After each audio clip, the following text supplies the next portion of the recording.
Hi everyone, and welcome to the 2020 Maplewood South Orange Book Festival. I am so excited to be able to speak with you today. My name is Jennifer Voigt Kaplan, and I am a children's book writer. Today I'll give you a little bit of background about myself, my debut novel, my research, and then outline some techniques that I find useful for writing novels.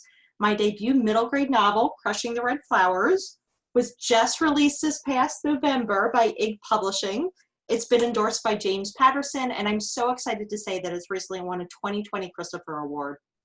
The novel is set in 1938 Germany, and it's about how ordinary boys cope under the extraordinary circumstances of the pogrom we call Kristallnacht, or Night of Broken Glass.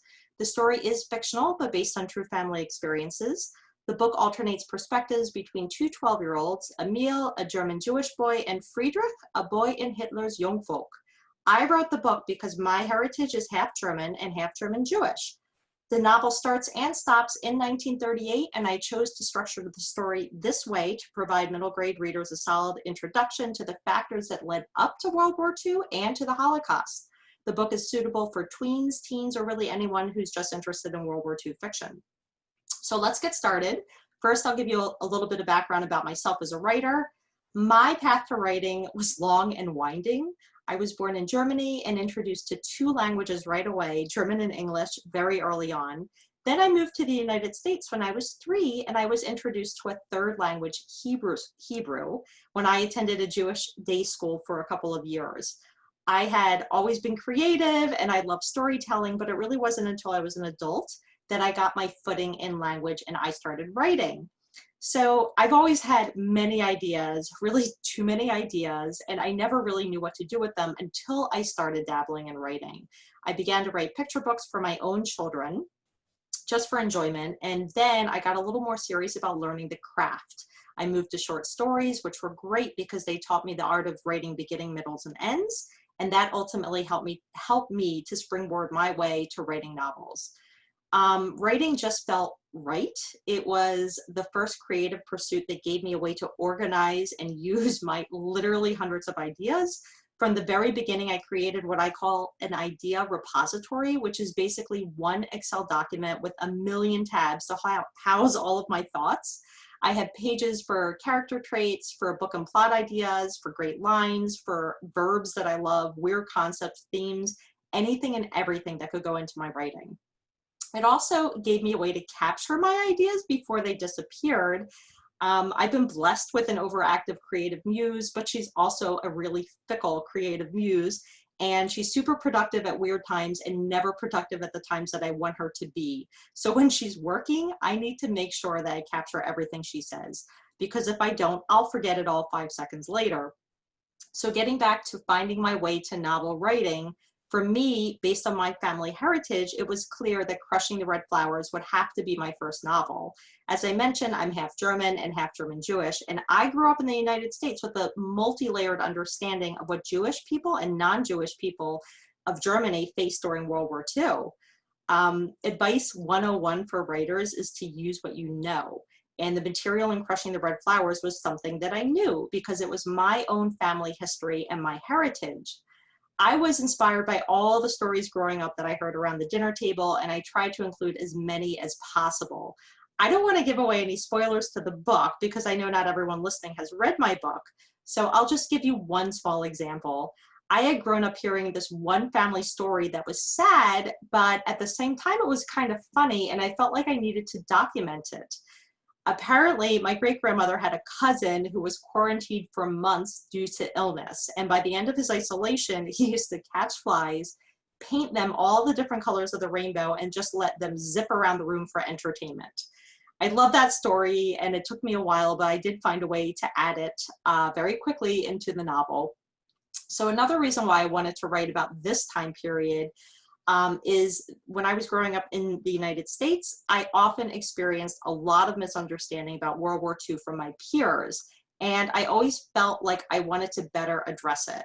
I received a lot of questions that surprised me about German people and also about Jewish people. So when I was preparing to write my novel, I looked at what was available in the market at that time, and there really wasn't that much middle grade World War II literature overall. And I'm not sure there was anything that really just focused on Kristallnacht for this age group. And there were very few children's books that used Germans as main characters. One of my favorite quotes on writing is by Toni Morrison, and she says, if there's a book you want to read but has not been written yet, then you must write it. And that's exactly what I did. So as I wrote, the project evolved. I started out wanting to capture meaningful portions of my family history, but I also wanted to explore the factors that led up to World War II. And I wanted to shed light on the evolution of hate, and I wanted to give younger middle grade readers an authentic introduction to the Holocaust with diverse points of view, all the while not overly distressing them.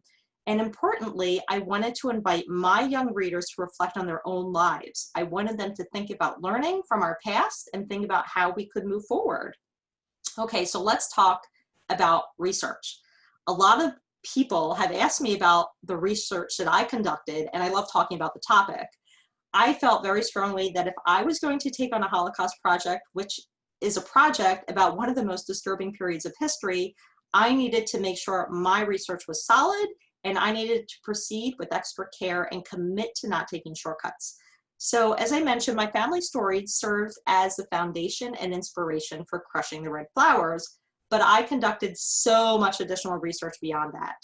When I started working on the novel, I was fortunate that I still had 4 family members who had lived through that era, and they were still with me.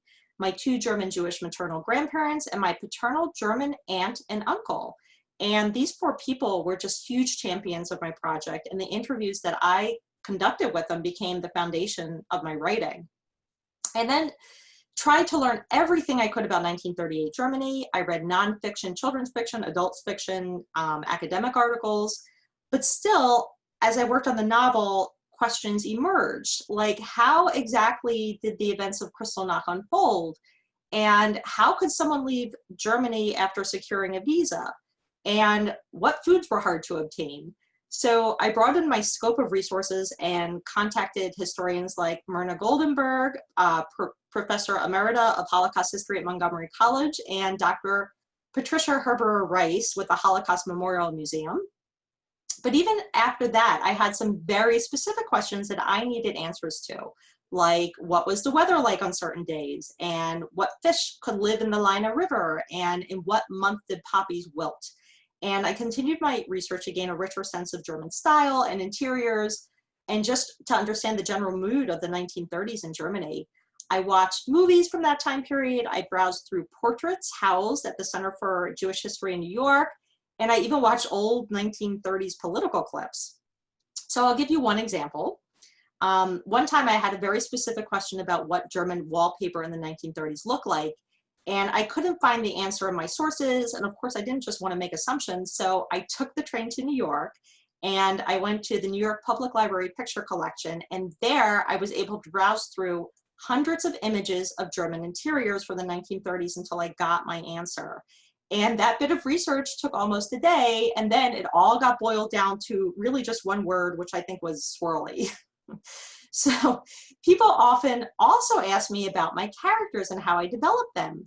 The majority of Crushing the Red characters are completely fictional, and to me, just sort of a representation of place and time. Again, I'll try to discuss this without giving away any spoilers.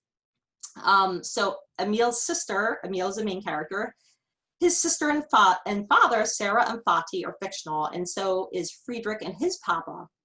With these characters, I tried to capture a certain kind of warmth, but also a certain kind of coldness that I myself have sometimes felt growing up in relation to my Jewish roots and also my German roots. There's a character named Ari. He's totally fictional, but he was inspired by stories of how my grandfather and grandmother were treated and how they thought about it when some of their childhood friends began to distance themselves from them because they were Jewish. Gunther and the young folk boys are completely made up, and I just used historical research to help assemble each character. Mama, who is Emil's mother, is fictional, but her warmth and physical appearance and her loving marriage to her husband were inspired by stories my grandfather had told me about his mother. Okay, so Mother, who is Friedrich's mother, is also completely fictional, but to me, she remains one of the most interesting characters. She compulsively cleans, and she is teetering on the edge of madness. And to me, she represents a part of the German subconscious. So years ago, I once read this fascinating article about mental illness in women throughout the years. And it compared conditions commonly associated with women, like mid-century agoraphobia and modern-day eating disorders. And what was really interesting to me was that the author explored how each of these conditions was manifesting themselves in a way that was almost like an exaggerated version of what they were supposed to be in that particular time period. And I found that notion fascinating, and I used that logic to create Mother's Condition. I imagine what an ideal German woman in 1938 would be like, which I think would be someone who follows orders and serves her families and keeps a very, very, very clean house. And then I used that to create her disorder. And again, I completely made that part up. So if the characters are fictional and are just vaguely inspired by true characteristics here and there, then how, you may ask, do I develop them? Well, I use something called a characterization grid, which is pretty much what every writer does. And what that means is I create a full write-up on each and every character before I start to write. I start with the basics, like name and age and what they look like, and any speech and physical mannerisms. And then I think about what my character is like, stuff like strengths and weaknesses, hobbies, friends, prized possessions. And finally, I really get to know them by fleshing out things like, what are they most proud of? What's their most embarrassing moment? What are their secrets? And most importantly, what are their wants and desires and goals, which is really the stuff that propels any novel forward.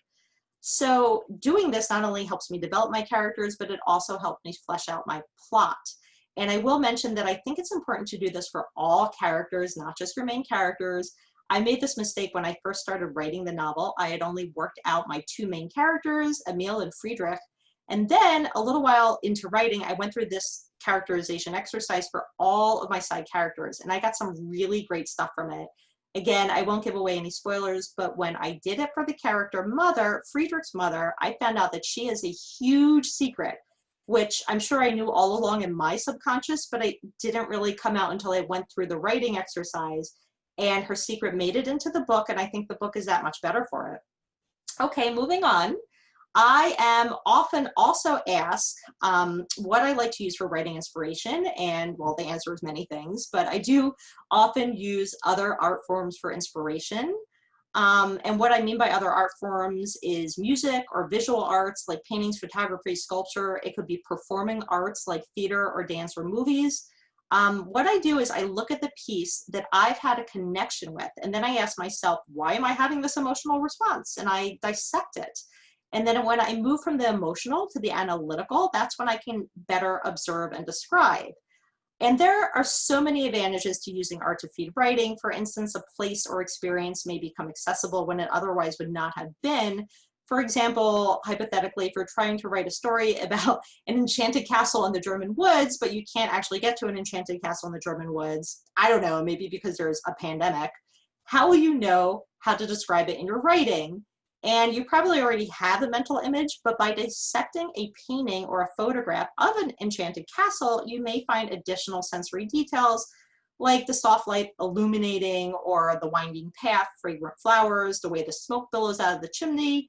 You may notice stuff around the castle surroundings, like maybe the castle's as tall as the tops of enormous trees, or maybe you pick up cues about the sounds that you would hear, like birds or rustling leaves. All of these details inform descriptions in writing. So when I was writing Crushing the Red Flowers, I used art in a number of ways. For one, I used music for inspiration. As you know, Jewish people in Germany were fairly integrated into society before the 1930s. Policies and attitudes certainly began shifting throughout the 1930s, but very abruptly, all within 1938, Jewish people experienced many radical changes. And specifically, the government took steps to weaken the position of a group of their own citizens. And they did this by using economic and social tactics, not just political tactics. And I'll list off some of these tactics in a second, but if you did want to reflect more on this, you can review a timeline that I've compiled of selected events on my website. It's under the Educational Resources tab at jennifervk.com. That's Jennifer Voigt Kaplan VK.com. So here's a selected list of what they went through. And mind you, all of these just happened in the year 1938 alone. Okay, I'll read this off.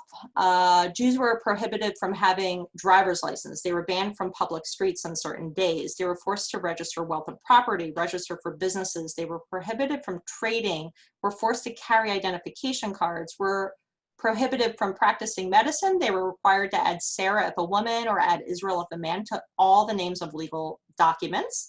They're prohibited from all legal practices, were forced to have their passports stamped with large red J, and they were fully expelled from German schools. Oh, and they were no longer permitted to attend universities.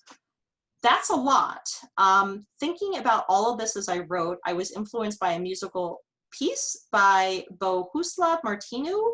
He was a Czech composer who was blacklisted by the Nazis because he composed a tribute to a Czech resistance force. During the war, he did make his way to the United States, but while he was here, he had a very strange accident where he fell from a terrace and fractured his skull. He was in pain for quite some time, and during this, he wrote a piece called The Three Madrigals. It's beautiful, but this piece is riddled with irritability and pain and frustration and angst. Listening to it reminded me of what the German Jewish people must have felt in 1938 as they were systematically had their freedoms taken away from them. I also used old photographs for inspiration. In my research, I found some fantastic old photos that illustrated what people went through before the war. As you may know, Germany was financially devastated after the First World War, and we really saw this manifest itself during a period of extreme hyperinflation in the early 1920s.